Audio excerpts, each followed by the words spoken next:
My name is Jamin Goecker. I'm an associate real estate broker in the state of Alaska, and my mission is to help you to build an intentional and significant legacy for yourself and your family by coaching you in real estate. And today we're going to be talking about the things that make homes in Alaska different. This is kind of the feedback I hear from a lot of people as they're coming up here, where they're looking at our houses up here and things don't look quite like they do down in the lower 48. So these are going to be the things that I've heard those people say are so different from when they do come up here. Before we get started though, make sure you give this video a like, subscribe, do all the stuff you need to make sure that more people can find this content that's going to be useful for them. And without further ado, let's go ahead and jump into today's video. One of the big things that people mention when they come up here is that we have crawl spaces. So for those of you who aren't aware, a crawl space is, well, exactly that. It is the space beneath a house that's usually elevated just enough between like the dirt and the actual like flooring you're going to be walking on up above to where you can kind of crawl on. In Alaska, usually it's going to be enough to where you can kind of stand up a little bit and walk around.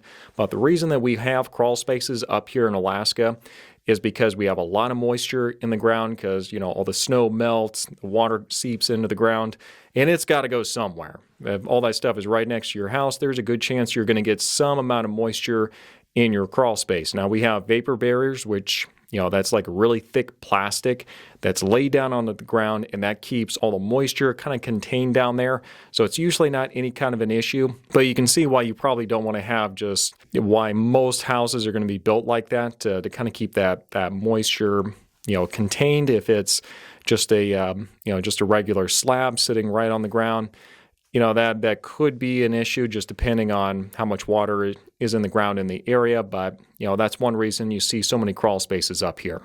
Another big difference we see up here is that there's hardly any properties where they use brick or stone as kind of an exterior finish. And the reason for that is because we have so many earthquakes that come through here. And if there's like a little bit of shifting in the ground, all that is actually going to just crack all the mortar that's used to keep those stones together, and it all just topples right over. So that's one of the big reasons you're hardly going to see like any brick style homes up here. This next one might surprise you a little bit, but gutters are really not used on a whole lot of houses up here. I've seen it become more and more common. It's not particularly standard issue though, and that is the gutters, because you would think just with all the snow melting, all the water, you'd want to have the gutters there that could just, route that water out somewhere else and get it further away from the house. But the way it works though is we've got a lot of snow, and that snow periodically melts throughout the winter time, and that that water goes down into the gutter, that freezes again, and that forms a lot of ice, and it puts a lot of weight right there on the gutters, to the point where a lot of the gutters can actually break off just because it gets so heavy. So gutters, no one's gonna think it's weird for you to have a gutter, but there's just a good chance that it's eventually just gonna get too heavy and fall off, just depending on how much snow we got the year before. I can't tell you how much this one annoys me, but very, very, very few houses I've noticed have mail actually delivered to your house. This bugs me so much. I do not like all the cluster boxes, or where I'm at over in Wasilla. For the moment, I have to actually go to a cluster box and I have to pay a separate company to have my box over there. So it's a little obnoxious, and I really wish we could just have mail delivered directly to our doors. That's the way it's been everywhere else that I've lived, but that just kind of is what it is, I guess. But yeah, just something to be aware of.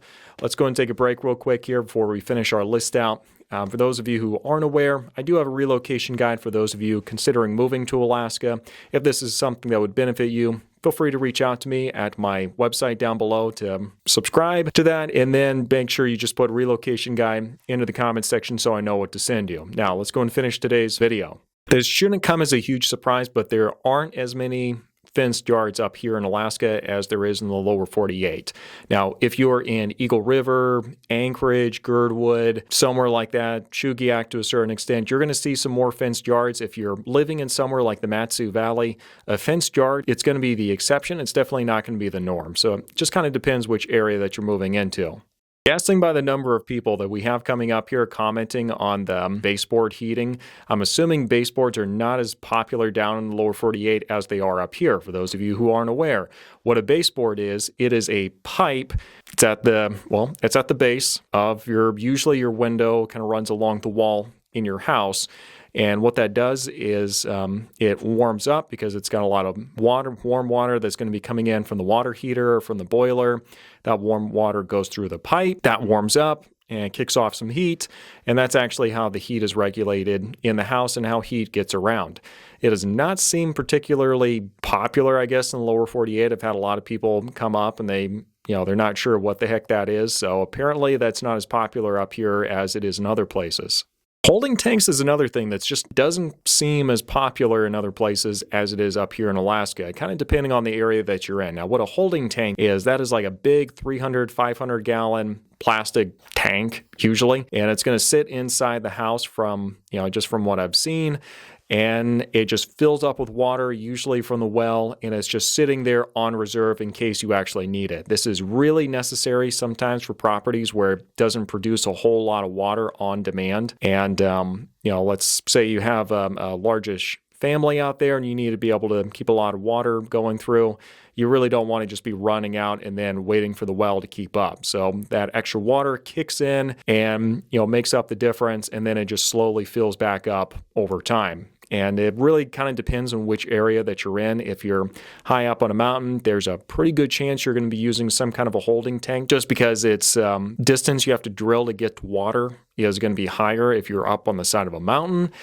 And but it really does come down to the topography and just how much water there is in that specific area. This next one is something that I had to actually learn about this past summer, and that is frost heave is definitely an issue up here, and for that reason, we actually see asphalt driveways are way more popular than concrete. So the difference between these two materials is asphalt, it's solid, you can drive on it, it's great. And the good thing about it also is if there's frost heaving, like the ground goes up or down depending on how cold it gets, then it actually flexes with the surface a little bit better, a lot a bit better than you're going to find with concrete. Concrete, it's a lot stronger. So you can, take like an RV, big truck, whatever it is, run right over the top of it, and concrete's going to do just fine. The problem with it is it's a lot more brittle. So if you have that frost heaving going on, there's a good chance that is just going to crack, and that actually gives you a lot more issues than if you have the asphalt that can kind of flex with it. So it kind of just depends on what kind of vehicles you're going to be driving on the driveway, but a lot of people I've noticed in most parts of Alaska prefer to use the asphalt as opposed to concrete. Last but not least, the houses here are really designed with earthquakes in mind. So keep in mind the entire area here kind of got flattened during the earthquake of 1964, where, there really were not a whole lot of building codes at the time. And when that rolled through there, it leveled just about everything. In all fairness, if we got another earthquake like that nowadays, we would definitely be feeling it too. Because we had a large earthquake back in 2018. That one lasted for not even 50 seconds.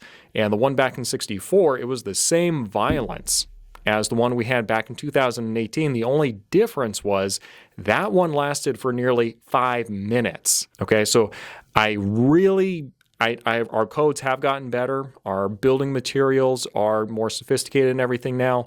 I don't think any house is going to look great after coming through that, though. Like, you're always going to have some kind of damage with, that once in a century kind of an earthquake. But the way houses are built, they're built to kind of go with the ground a lot better and to have that flexibility. Whereas the houses back then, they were, just very straight-legged, brittle kind of houses.